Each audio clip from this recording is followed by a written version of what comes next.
The sun dipped low over the manicured lawns of Willow Creek Estates, casting long shadows that seemed to swallow the quiet street whole. Marcus Hale gripped the steering wheel of his old pickup truck, his knuckles whitening as he stared at the fresh ruts carved into his front yard like ugly scars. Another day, another deliberate drive-through by the woman everyone whispered about, the HOA enforcer with the bleached bob and the perpetual scowl. She didn't just speed by. She veered right onto his grass, tires chewing up the sod he'd painstakingly nursed back to life after months of neglect from the previous owners. It wasn't random. Marcus knew that from the first time it happened 3 months ago, when he'd moved in, the only black face in a sea of white picket fences and waving American flags. The neighborhood had welcomed him with polite nods at first, but soon the notes started. Complaints about his truck's color clashing with the aesthetic, his barbecue smoke offending delicate noses, his very presence disrupting the harmony. And her? Karen Whitaker, self-appointed queen of the HOA board, had made it personal. Her gleaming SUV would rumble past his home at exactly 5:15 p.m. each evening, as if on a mission, plowing through his lawn with the precision of a grudge. No apology, no explanation, just a fleeting glare in her rearview mirror that said it all. You don't belong here. Marcus's chest tightened, a familiar heat rising in his throat. He'd come to Willow Creek for a fresh start, away from the city chaos, to build something solid for his daughter, Lila, who dreamed of a yard where she could chase fireflies without fear. But every tire track felt like a erasure, a silent scream of exclusion etched into the earth. He knelt by the damaged grass, fingers sifting through the torn blades, the damp soil cool against his skin. How many times would he replant, reseed, only for her to return like clockwork? The injustice gnawed at him, a slow poison that turned quiet evenings into simmering rage. Tonight, though, as the streetlights flickered on and her taillights vanished around the corner, something shifted inside Marcus, a spark of defiance, buried deep but flickering to life. He wouldn't call the cops. They'd side with her, as they always did. No, this called for something sharper, something hidden beneath the surface, waiting to pierce the veil of her entitlement. As the crickets began their chorus, Marcus stood, his shadow stretching long and unyielding across the ruined lawn, and whispered to the gathering dusk, "Not this time." Willow Creek Estates sprawled across the rolling hills of suburban Ohio like a postcard from middle-class America. Neat rows of colonial homes with garages that housed minivans and dreams of upward mobility. Built in the late 90s on what used to be farmland, it promised safety, community, and the illusion of equality. But illusions cracked under pressure, and for Marcus Hale, a 42-year-old welder with calloused hands and a laugh that could fill a room, the pressure had been building since the moving truck pulled up on that sweltering July afternoon. He'd bought the house on impulse, drawn by the low price and the ad's glowing promise of family-friendly living. Divorced and raising Lila on his own, Marcus saw it as a win. A 2-story with a wraparound porch, enough space for her art supplies and his toolbox, and a yard that begged for a swing set. Lila, with her wild curls and endless questions, had bounced through the empty rooms, claiming the bay window as her studio. For the first week, neighbors trickled by with casseroles and awkward small talk. Mrs. Ellis from next door baked lemon bars. Mr. Patel down the street offered lawn advice. Marcus waved from his driveway, grease-streaked from tinkering under the hood, feeling the tentative warmth of belonging. Then came the HOA packet, thick as a Bible, slid under his door with a sticky note. Welcome. Follow the rules. Karen Whitaker's name was scrawled at the bottom in sharp, angular script. President of the board for 5 years running, she ruled Willow Creek with the fervor of a general, her meetings packed with agendas on fence heights and holiday light limits. Blonde hair pinned back like a crown, eyes the color of chipped ice, Karen patrolled the streets in her spotless white SUV, clipboard in hand, fining widows for overgrown hedges and young families for unapproved bird feeders. Whispers followed her. She's just keeping standards high. But Marcus saw the undercurrent, the way her gaze lingered on his darker skin, the subtle tilt of her head when he passed. The first violation came on day 8. A letter in his mailbox, typed and official. Vehicle parking in driveway exceeds guidelines. Relocate or face levy. His truck, parked neatly as always, was suddenly a crime. He shrugged it off, moved it to the street overnight. But the notes multiplied. Excessive noise from power tools, though his garage door muffled the whir of his drill.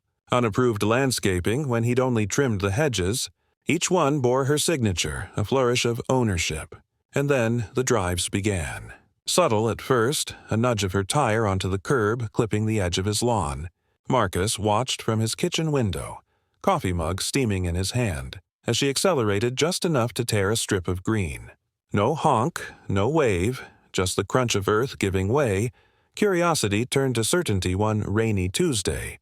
Lila had dashed out to check the mail, splashing through puddles when Karen's SUV splashed by. Too close, too intentional. Water arced onto Lila's dress, soaking her sketchbook clutched under her arm. Marcus stepped onto the porch, voice steady. "Ma'am, could you give us a bit more room?" She slowed, window rolling down like a guillotine. "It's a public street," she snapped, eyes flicking to Lila as if she were a smudge on the landscape. "Keep your child out of the way." The window sealed and she gunned it, veering deliberately across his grass and parting. Mud flew, splattering the porch steps. Lila's lip quivered, her small hand slipping into his. "Why's she mad at us, Daddy?"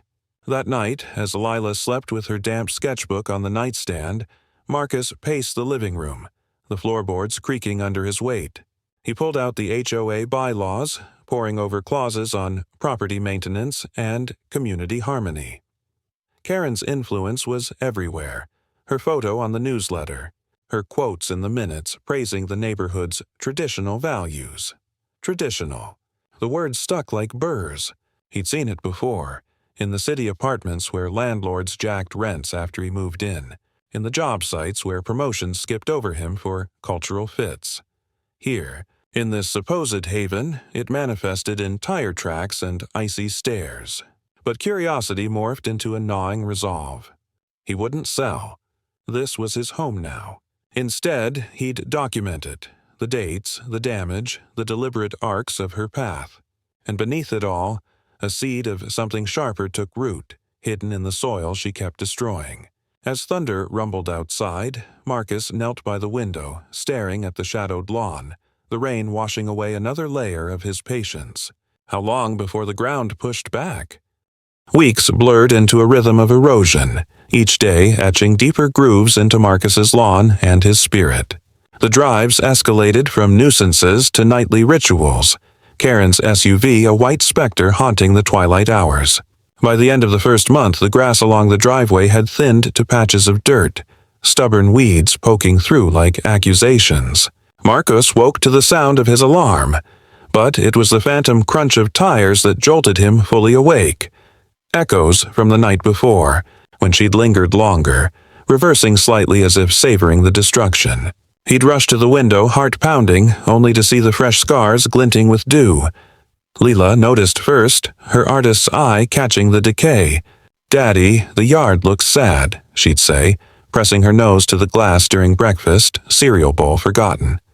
Marcus would ruffle her hair, forcing a smile. "We'll fix it, Bug. Daddy's got a plan." But inside, the weight pressed heavier. At work, the welding torch felt unsteady in his hands, sparks flying wild as his mind replayed the scenes. Colleagues slapped his back, joking about suburban wars, but they didn't see the racial underbelly, the way Karen's complaints singled him out while the Johnsons' overflowing toys went unchecked, or how the Patel's Diwali lights earned praise but his string of porch bulbs drew a fine. It was the quiet racism of exclusion, the kind that didn't shout but suffocated, turning a man's home into a battlefield. He started small, fortifying his defenses with reason. A polite email to the HOA board, repeated vehicle encroachments damaging property. Request intervention. Karen's reply came swift, CC'd to all. No evidence provided. Adhere to speed limits on shared roads. Shared roads, as if his lawn were communal clay for her tires. He installed a cheap security camera, its red light blinking like a wary eye. The footage captured it all. Her approach at 5:14, the deliberate swerve at 5:15, tires sinking 6 inches deep.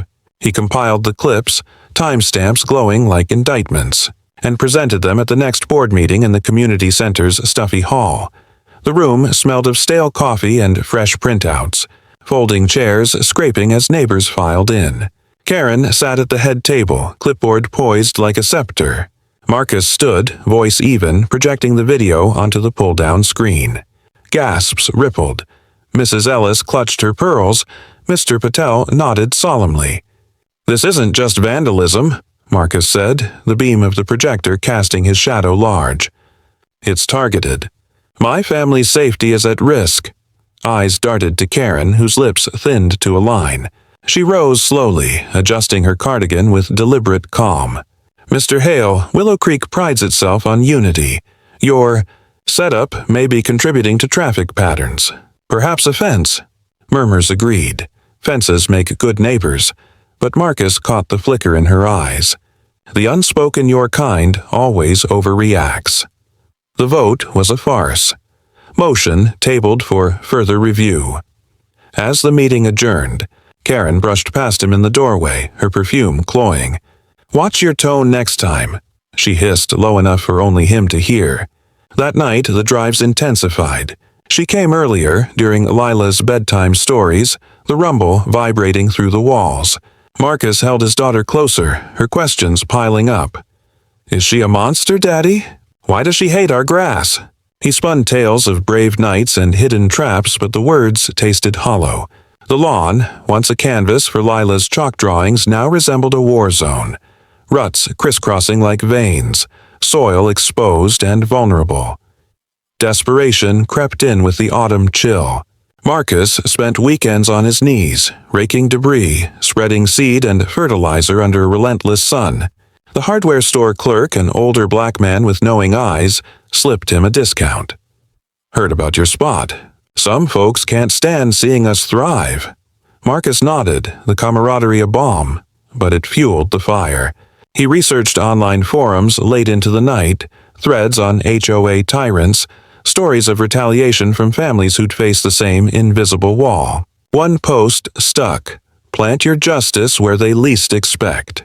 The idea germinated, pun unintended, as he stared at the ruined yard. Not violence, not confrontation. Something subterranean, a root of reckoning. The emotional stakes climbed with each violation.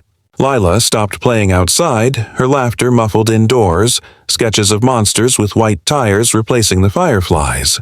Marcus's sleep fractured, dreams of chasing her SUV through endless fields, waking sweat-soaked and seething.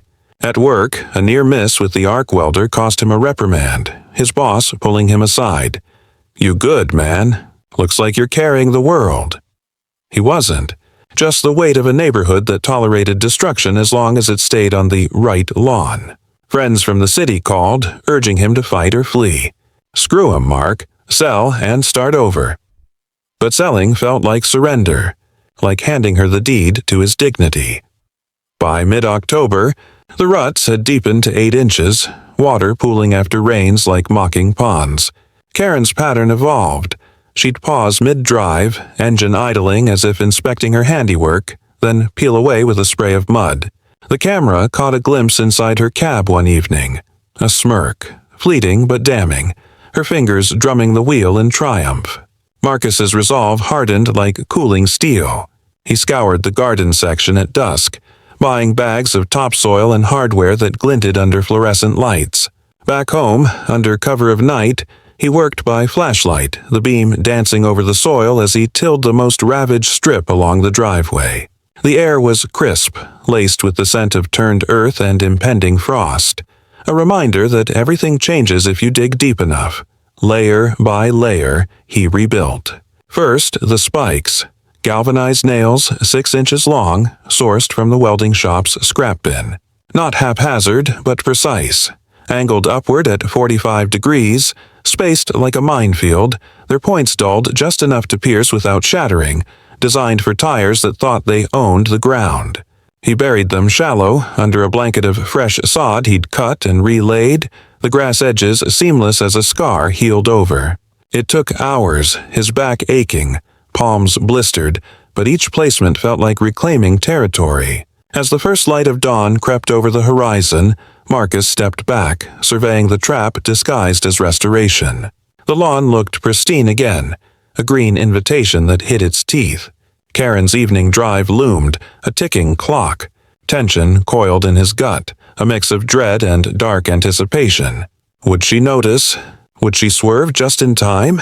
Or would the ground finally bite back, exposing the rot beneath her wheels? The neighborhood stirred awake, oblivious, but Marcus felt the shift, a quiet uprising in the soil, waiting for the weight that would trigger it. The days that followed were a masterclass in restraint.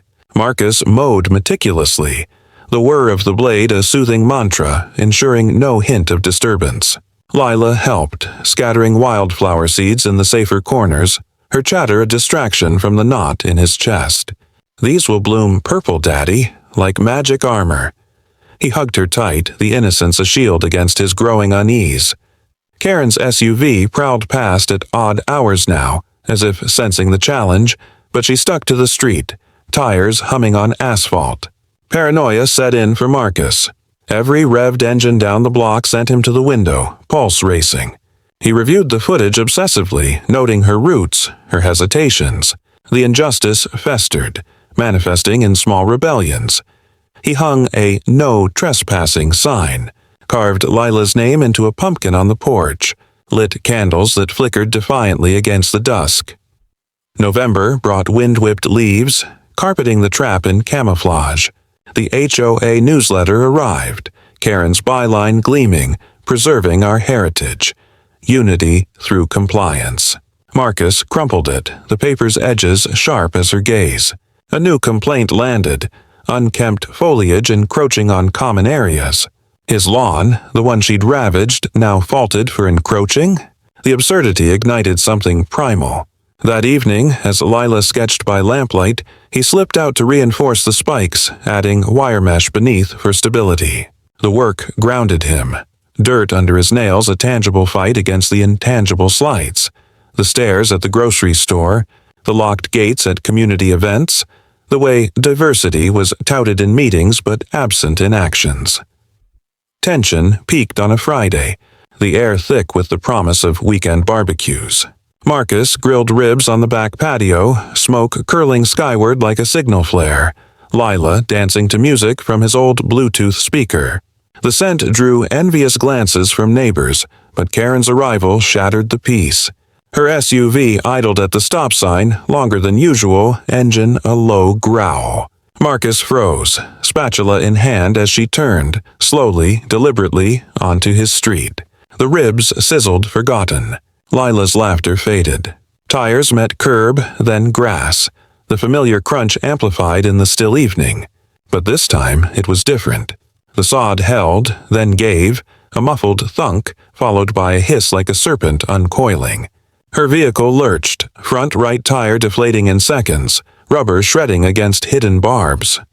She slammed the brakes, door flying open before the engine died. Karen stumbled out, face paling as she stared at the mangled wheel, spikes glinting triumphantly in the fading light.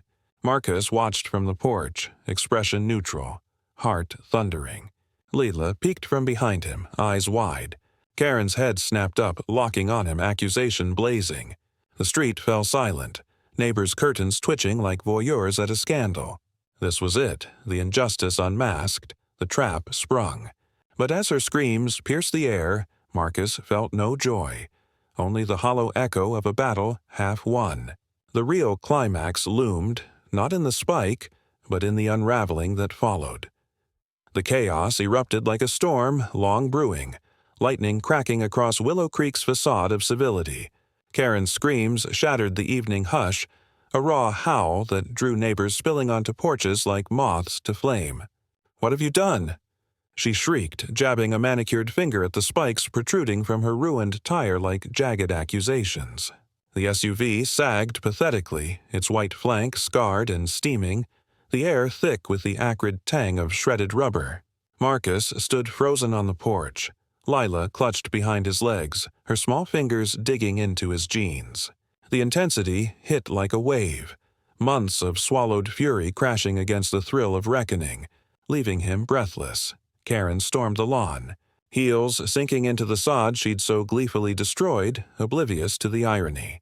Her face twisted, no longer the composed enforcer but a fury unleashed. Cheeks flushed crimson, eyes wild with betrayal. "This is assault. You'll pay for this, every cent."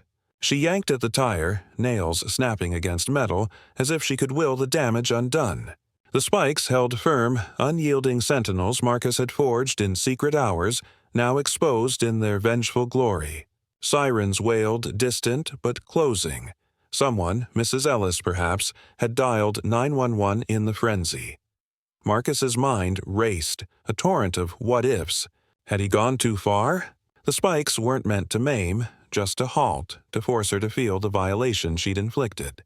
But seeing her unravel, the power dynamic flipping in an instant, stirred a visceral satisfaction laced with nausea. Lila whimpered, "Daddy, she's scary," and that anchored him. This wasn't just about grass. It was about shielding his daughter's world from the casual cruelties that chipped away at joy. He stepped forward, voice steady despite the quake in his chest.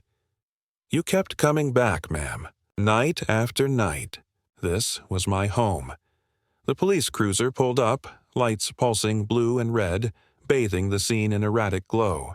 Officer Daniels, a burly white man with a mustache that screamed 90s cop shows, unfolded from the car, notepad in hand. His eyes swept the tableau.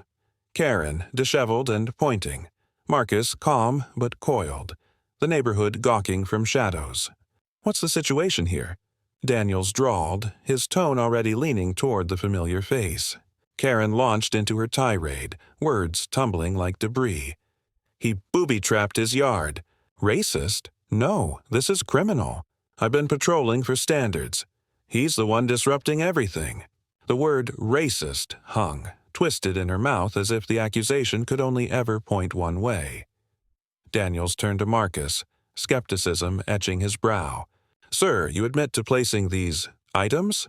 The question dripped doubt, the same he'd heard in 100 interactions, traffic stops, noise complaints, where his truth bent under scrutiny. Marcus nodded, pulling out his phone, the compiled footage cued like ammunition. "Watch this. Every day, same time, same path. Onto my property." The video played on speaker, the crunch of tires a damning soundtrack.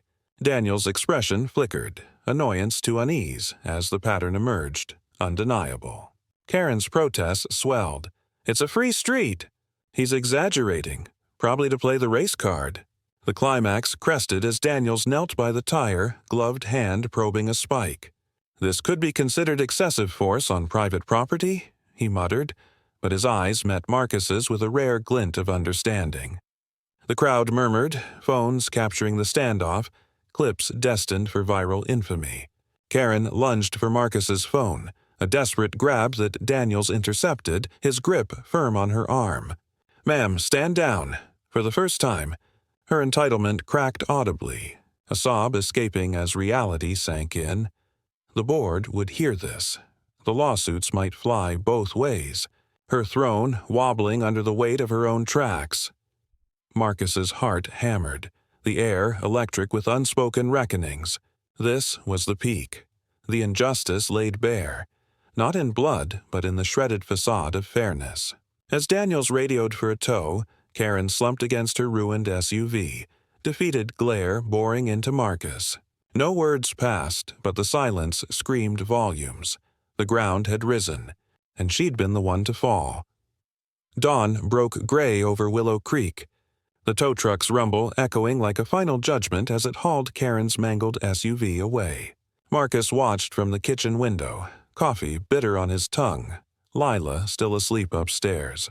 The spikes lay bagged in his garage, evidence collected by reluctant Daniels, who left with a parting nod. "Board'll sort it. Keep records." The neighborhood buzzed, whispers at mailboxes, texts flying in group chats. But for Marcus, the aftermath felt like exhaling after holding breath for months. The lawn, scarred but standing, symbolized more than grass. It was resilience rooted deep.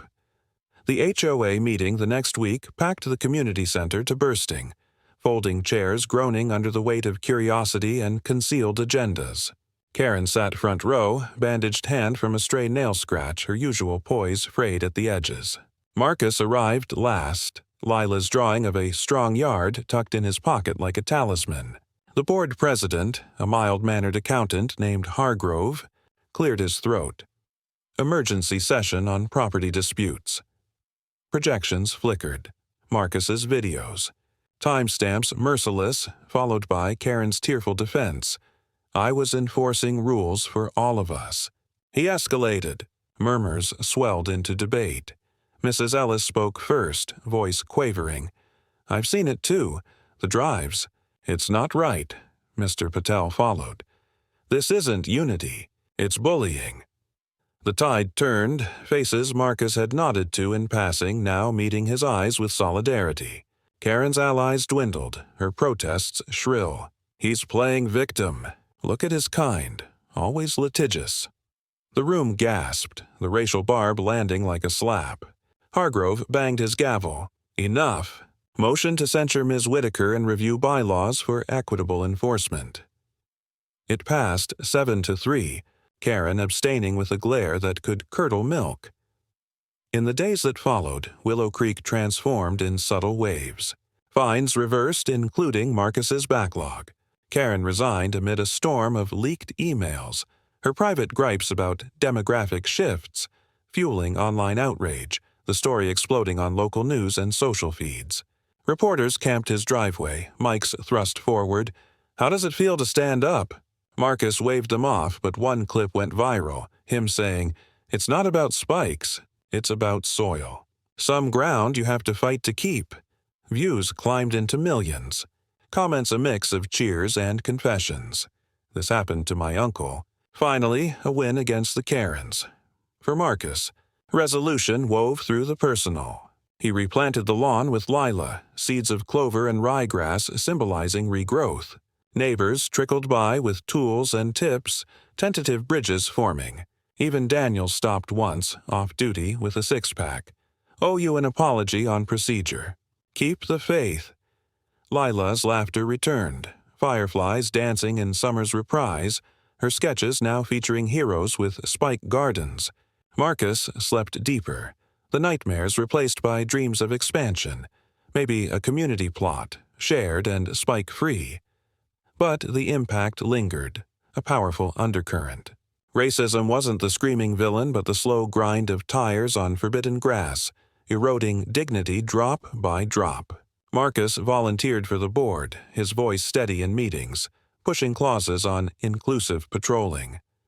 Karen sold her house by spring, the "for sale" sign, a quiet victory. Whispers said she moved to a gated enclave, but Marcus didn't gloat.